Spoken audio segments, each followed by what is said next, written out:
నేను చెప్పేది రాదా? నాకు భార్య పిల్లలు ఉన్నారు, నీకు తెలుసు మొదటి నుంచి. నీకు పరిచయం అయ్యేటప్పుడే చెప్పినా నీకు నాకు భార్య పిల్లలు ఉన్నారు రాదా. నిన్ను నేను పెళ్లి చేసుకోలేను రాదా, నేను చెప్తున్నా కదా. నాకంటూ ఏం ఆస్తులు ఏమి లేవు, నాకు జాబు. నీ ఈ గొడవల వల్ల మొత్తం నా లైఫ్ అంతా స్పాయిల్ అయింది. నేను చెప్పేది నువ్వు 2 minutes నేను వెళ్ళిపోయి.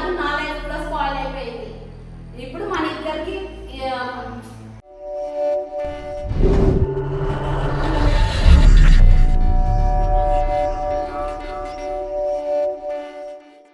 నీ భార్య పిల్లలతో నువ్వు మంచిగా ఉండాలన్నా, నేను నా లైఫ్ నేను మంచిగా ఉండాలన్నా, నువ్వు నాకు 15 లక్షలు ఇవ్వాల్సిందే, అంతే. ఇంకా లాస్ట్ అండ్ ఫైనల్. ఇంకా నేనైతే అంత ఇవ్వలేను రాదా. అంతే సరే, నా సైడ్ నుంచి కూడా నువ్వు అర్థం చేసుకో. ఇప్పుడు ఇంకా నేను ఒకటే మాట, లేకపోతే నేను పెళ్లి చేసేసుకో. నాకు పెళ్లి చేసుకుంటావా, లేకపోతే 15 లక్షలు ఇచ్చి నీ లైఫ్ నువ్వు హ్యాపీగా ఉంటావా? సరే, నేను చెప్తే కూడా 2 నిమిషాలు వినరాదా? నాకు నేనేం చెప్తున్నా వినాలి కదా. నువ్వు నీ బాధ చెప్తున్నావు. నా వర్షన్ నా సైడ్ నుంచి కూడా నువ్వు నా మాట కూడా నువ్వు వినాలి కదా. ఇంటే కదా నీకు అర్థమైంది. నేనైతే ఇప్పుడు అప్పో చేసి ఎట్లా ఒక 5 లక్షలు ఇస్తాను రాదా. ఆ కేసు తీపిచ్చేయి, నా భార్య పిల్లలు నేను చేసుకుంటా. నీకు ఏదన్నా మంచిగా చుట్టారకం దొరికితే నువ్వు మంచిగా పెళ్లి చేసుకో, హ్యాపీగా ఉండు. నా జోలికి నువ్వు రావద్దు, నీ జోలికి నేను రాను ఈ రోజు నుండి, ఓకేనా?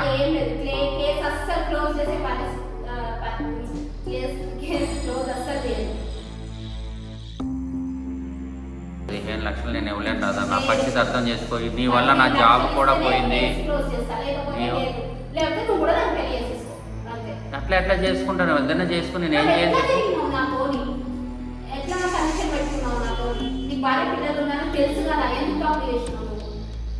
అవును, నువ్వు కూడా కోఆపరేషన్ చేస్తానే కదా. నేనే చేసినా, తప్పు చేసినావు. నేను ఒక్కనే తప్పు చేసినా. నేను ఒక్కనే తప్పు చేసినా, నాతో పాటు నువ్వు చేసినావు కదా. అంటే పైసల కోసం ఇవన్నీ అది ఇవన్నీ నా గురించి, నా దగ్గర పైసలు గుంజుదామని చేసినావా నువ్వు? ఇట్లా బ్యాక్ మెయిల్ చేద్దామా, ఇట్లా పైసలు వస్తాయి ఇతని దగ్గర అని చెప్పి చేసినావా నువ్వు?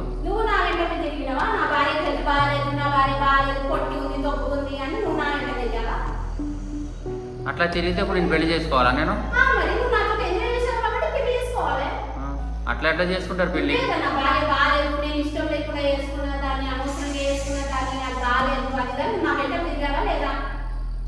ఎన్ని మాటలు నీకు చెప్పాను, ఇవన్నీ చెప్పు. నీకు తెలియదా రాజస్థాన్ అబ్బాయితో నువ్వు పండుకోలేదా? అతనితో తిరగలేదు నువ్వు? చూపిస్తే ఉన్నది నా దగ్గర ప్రూఫ్ లేకుండా లేను.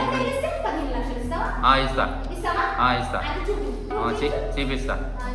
పెళ్లి కావాలా నీకు? 15 లక్షలు కావాలా? పెళ్లి అవసరంలా, మొగుడు అవసరంలా. మరి ఎందుకు తిరిగినావు నాతో? నీకు ముందే చెప్పినాగా నీకు. నేను ముందు పెళ్ళి ఇప్పుడు నువ్వు ఇన్ని రోజులు నాతో ఉండి, ఇంట్లో నాతో ఉండి, నాతో తిరిగి అన్నీ కొనిపించుకున్నావు, అన్నీ చేసుకున్నావు. ఎప్పుడు పైసలు కావాలంటే అప్పుడు ఇచ్చేటోడిని. ఇప్పుడు మళ్ళీ నేను పెళ్లి చేసుకోవాలి, లేకుంటే 15 లక్షలు ఇవ్వాలి.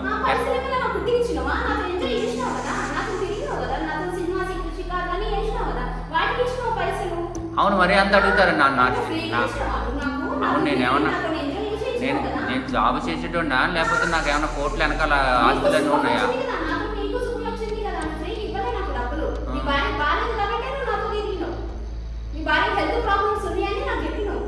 అర్థం చేసుకోరాదా?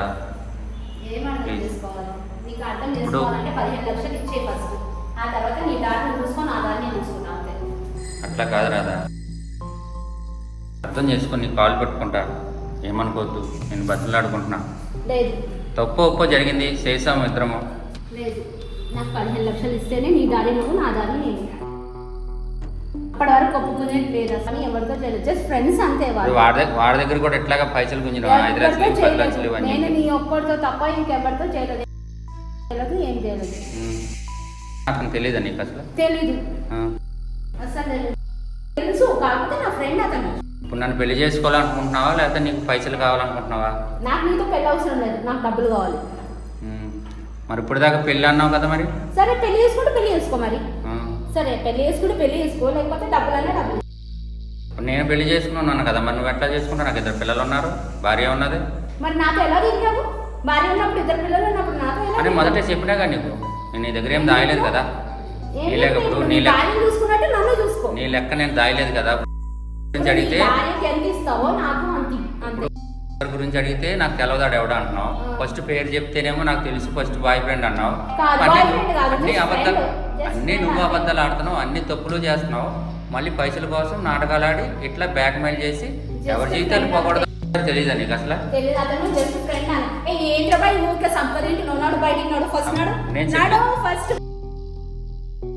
నేను చెప్పేది సరే, నువ్వు ఇప్పుడు 5 లక్షలు నేను చెప్పేది 1 నిమిషం 2 నిమిషాలు వెళ్ళిపోతాను. ఫైనల్గా నేను చెప్పేది ఫైనల్గా నేను చెప్పేది వెళ్ళిపోతాను నేను. 2 నిమిషాలు నేను చెప్పేది నువ్వు నేను లాయర్లకి, పోలీసు వాళ్ళకి, వాళ్ళకి వీళ్ళకి కేసు వల్ల నా జీవితం అంతా సర్వనాకపోయింది, సంకనాకపోయింది. నా భార్య పిల్లలు రోడ్డు మీదకి వచ్చారు, నా జీవితం అంతా పోయింది. వీళ్ళందరికీ ఇచ్చే బదులు నేను ఒక 10 లక్షలు ఏదో రకంగా నీకు ఏర్పాటు చేస్తాను. ఈ కేసు నుంచి నన్ను బయటపడేయించి కేసు తీయించేయి. అప్పుడు నీ బతుకు నువ్వు బతుకు, నా బతుకు నేను బతుకుతాను. నా జోలికి నువ్వు లైఫ్లో నా జోలికి రావద్దు, లైఫ్లో నీ జోలికి నేను రావద్దు. 10 లక్షలు ఇస్తాను రాదా ఫైనల్గా? నాతో పడుకున్నప్పుడు లేదా, నాతో తిరిగినప్పుడు లేదా, నెలకి 30,000 అడిగిన జస్ట్ నా ఖర్చుల కోసం. నెలకు 30,000 నేను అంతే. దానికే నువ్వు ఇంత రాదాంతం చేస్తున్నావు. నువ్వు నాకు 30,000 ఇవ్వనప్పుడు నాకు 15 లక్షలు ఇచ్చి నీ దారి నువ్వు చూసుకో, నా దారి నేను చూసుకుంటాను. నేను కూడా లాయర్లకు ఇవ్వాలి, వేరే వాళ్ళకి ఇవ్వాలి, నాకు చాలా ఖర్చులు ఉన్నాయి. నువ్వు నాతో ఎంజాయ్ చేసినావు అంతే. ఎంజాయ్ చేసినందుకు నాకు 15 లక్షలు ఇచ్చేసాయి అంతే. లేకపోతే నెలకు 30,000 ఇచ్చేసి నన్ను కూడా చూసుకో, మీ భార్యలా నన్ను చూసుకో. నేను అంత ఇవ్వలేని చెప్తాను కదా రాదా? లేదు, కుదరదు. నాకు 15 లక్షలు ఇచ్చేసి ఎంత ఇవ్వగలుగుతావు చెప్పు. నేను 10 లక్షలు అయితే ఇవ్వగలను రాదా? ఈ కేసు నుంచి, ఈ గొడవల నుంచి తీసే కేసు తీసేసి రాజీ పడిపోదాం. అక్కడే నీకు అగ్రిమెంట్ రాయించి ఆ రోజే నీ 10 లక్షలు నీ చేతికి ఇచ్చేస్తా. లైఫ్లో నీ జోలికి నేను రాను, నా జోలికి నువ్వు రావద్దు. నువ్వేం చేసుకుంటావో నీ ఇష్టం. ఈ కేసు నుంచి అయితే నన్ను బయటపడేయించు. నువ్వు ఎట్లాగట్లాగా అప్పో చెప్పో చేసావు, ఉన్న స్థలం అమ్మో ఏదో చేసి నీ 10 లక్షలు నీకు ఇస్తా. ఆ పోలీసులు లాయర్ని పెంచే బదులు ఆ డబ్బు ఏదో నీకే ఇస్తా. ఈ కేసు నుంచి మట్టికి నన్ను బయటకు తీసుకురా. సరే, ఆలోచిస్తాను. మీరైతే అర్థం చేసుకో. సరే, నేను ఆలోచిస్తా. నీ దగ్గర 15 లక్షలు లేవంటున్నావు కదా. సరే, 10 ఒక్క నిమిషం కూర్చో. ఎవరు వచ్చాడు? ఎవరు ఎవరు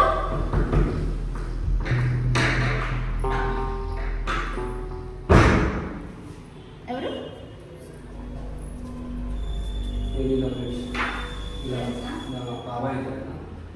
నేను అన్నీ రికార్డ్ చేసిన ఫోన్ అన్ని రికార్డ్ చేసిన. ఈ బటన్ ఓపెన్ చేయాలి.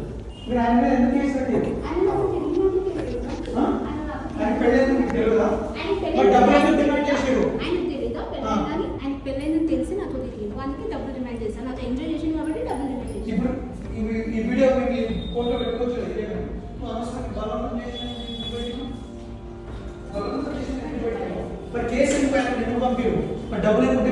అడిగమ్మా, నేను ఎన్ని వీడియోలు చూసినాను.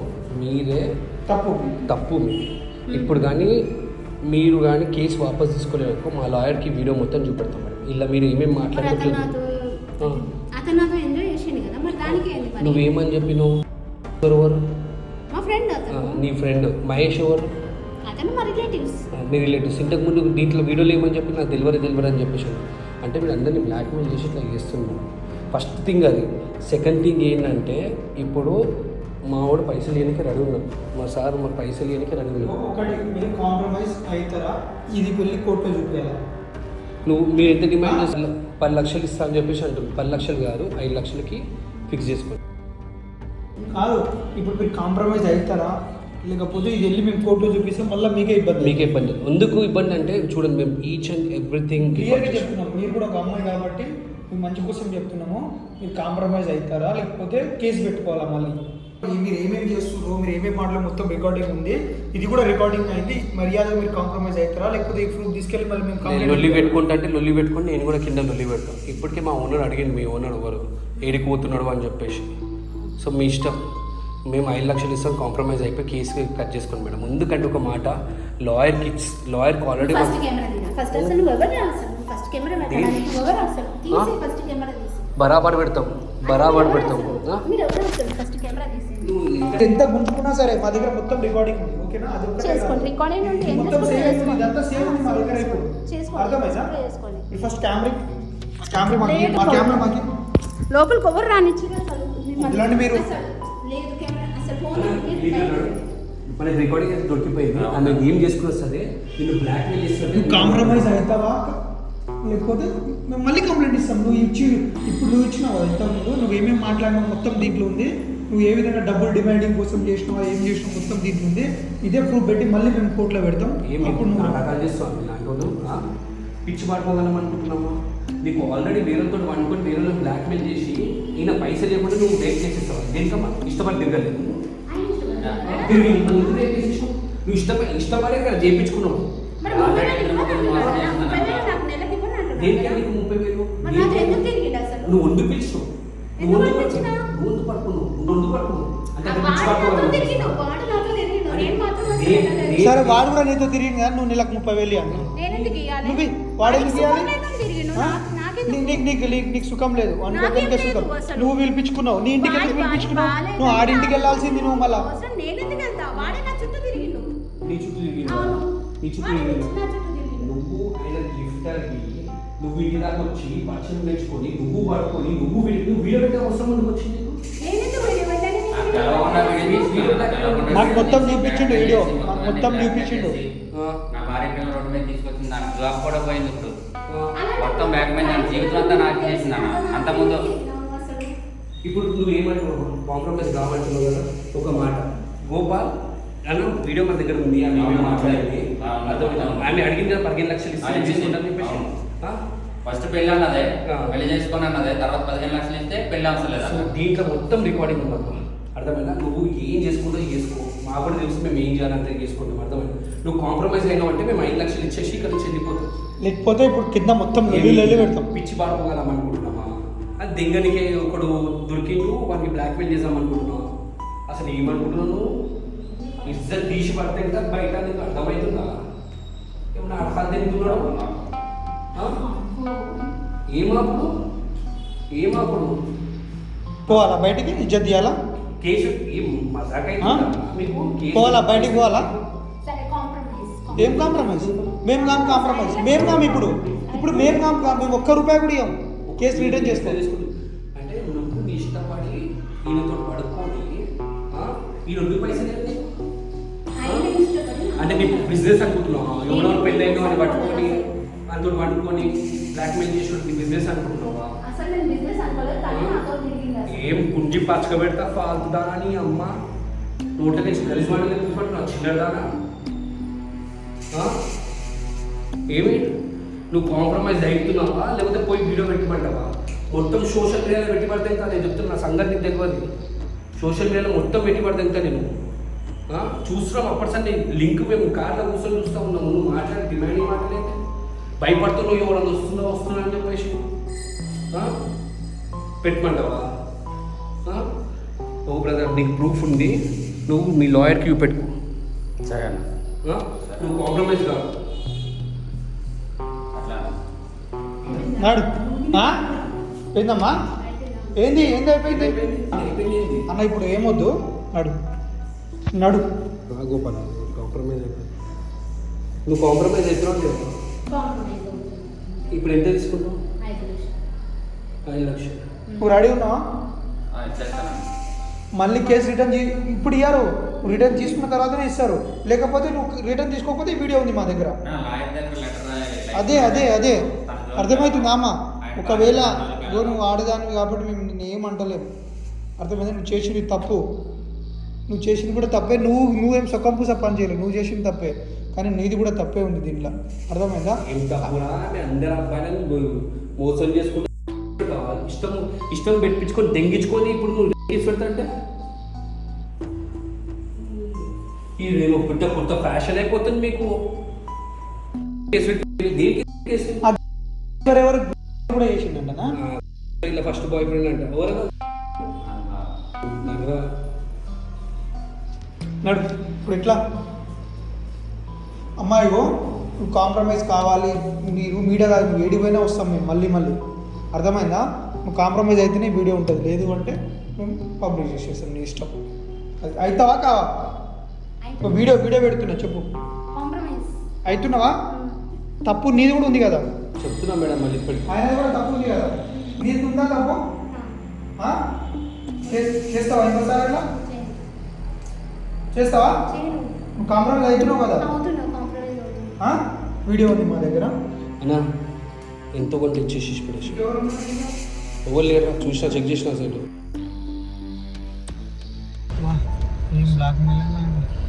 సో గైస్ చూసా కదా ఏ విధంగా అమ్మాయి బ్లాక్మెయిల్ చేస్తుందో. అంటే బేసికల్లీ ఏంటంటే అన్న మన తప్పు అది, ఆమెకి మనీ కావాలి. సో మనీ కావాలన్నప్పుడు ఆమె అట్లా బ్లాక్మెయిల్ చేసింది. సో నేను ఏమంటున్నా నేను, ఆమె ఒప్పుకుని కదా ఇప్పుడు. సో నువ్వు ఆమె దగ్గర లాయర్ దగ్గర తీసుకెళ్ళేసి 5 లక్షలు ఏదో కట్టేసి అన్న, ఎందుకంటే కేసు అనేది చాలా డేంజర్ చెప్తున్నా. ఇప్పుడు బాండ్ రాపించుకో, బాండ్ చాలా ఇంపార్టెంట్. బాండ్ రాపించుకొని పోలీస్ స్టేషన్కి వెళ్ళేసి కేసు కాంప్రమైజ్ చేయించమను. అర్థమైనా అన్న? మీకు ఒక డేట్ వస్తుంది అనుకుంటా కదా వీళ్ళకి కాంప్రమైజ్కి. అది లోకాదాలతో మనకు అంత ఐడియా లేదన్న. చెప్తారని పిలుస్తారు. ఒకవేళ అమ్మాయి రివర్స్ పడ్డారనుకో మళ్ళీ ఈ ప్రూఫ్స్ అన్ని చూపెట్టేసి అన్న, ఓకేనా? సో జాగ్రత్త ఉన్నా, మేము చేసినాము, దీనికంటే మంచిగా ప్రూఫ్ అయితే ఇంకా రాదు. అమ్మాయి కూడా అన్నది 5 లక్షలు ఇస్తే కాంప్రమైజ్ అవుతా అని చెప్పేసి. అసలు ఒక్క పైసా ఇవ్వకుండా కూడా కేసు అవుతారు, కానీ మళ్ళీ చాలా రోజులు అయిపోతారు అన్న. 5 years 6 years అవుతారు మళ్ళీ. చాలా మేలు చేశారు అన్న, ఈ జన్మలో మిమ్మల్ని మీ మేలు మర్చిపోలేను అన్న. ఇంకోసారి అట్లా కథలు అట్లా అన్న, ఓకేనా? అట్లా అన్న. సో గైజ్ మనమైతే ఇప్పుడు ప్రూఫ్స్ అన్నీ ఈయనకి ఇచ్చేస్తున్నాము. జాగ్రత్త ఉండండి మీరు కూడా. ఈ అమ్మాయి దగ్గరికి వెళ్తున్నప్పుడు వీడియోస్ పెడుతున్నాడా లేరా, అసలు ఏం జరుగుతుంది అని చెప్పేసి. రేప్ కేసు పెట్టేసింది తెలుసా ఈమె. నేనేమని చెప్తా చెప్పు, నాట్ ఎన్ ఈజీ ఒక్కసారి పడతాయి. నాకు ఒకటి లాజిక్ అయితే అర్థం కాలేదు గోపాల. ఇప్పుడు ఏమైపోతుందంటే అమ్మాయిలు అబ్బాయిలు ఇష్టపడే ఫిజికల్ అయిపోతున్నారు రా. దాని తర్వాత అబ్బాయి వద్దంటే మాత్రం కిందకి కేసు ఇస్తున్నారు. కేసు ఉంది కేసు, అది ఎట్లా తీసుకుంటారు గవర్నమెంట్ అంటే? చీటింగ్ కేసు వేయాలి, కానీ కేసు అనగానే ఎట్లా ఒప్పుకుంటున్నారు సేటు, నాకు అర్థమైతే లేదు. ఏం ఒప్పుకోరన్నా అంటే ఫస్ట్ మళ్ళీ నా కేసు ఎట్లా పడ్డది? అమ్మాయి కంప్లైంట్ ఇవ్వగానే సివియర్ గా యాక్షన్ తీసుకోవాలి కాబట్టి సో వెంటనే యాక్షన్ తీసుకోవడానికి ట్రై చేస్తారు. ఎఫ్ఐఆర్ పెట్టినాక ఇక కోర్టుల సంగతి కోర్టులో చూసుకోవాలి, అది నిరూపించుకున్నాడా, నిజమా కాదా, అమ్మాయి ఫేక్ గా పెట్టిందా అనేది కోర్టులో ఉంటది. కానీ ఇప్పుడు ఒక అమ్మాయి వచ్చి కంప్లైంట్ ఇచ్చినప్పుడు అమ్మాయిలు ఎమోషనల్ ఉంటారు కదా, ఇంకా ఒకవేళ నిజమే ఉంటే అమ్మాయికి ఎక్కడ అన్యాయం జరిగిపోతుందో అని చెప్పేసి వెంటనే యాక్షన్ తీసుకుంటారు. అది మ్యాటర్. కోర్టులో అన్ని తెలుసుకుంటారు, నిజమా అబద్ధమా అనేది కోర్టు. నువ్వు వెళ్ళి కంప్లైంట్ ఇచ్చినా, నువ్వు వెళ్ళి కంప్లైంట్ ఇచ్చినా వాళ్ళు తీసుకుంటారు. అవునన్నా? అంటే ఎవరి పని వాళ్ళు చేస్తారు అట్లా.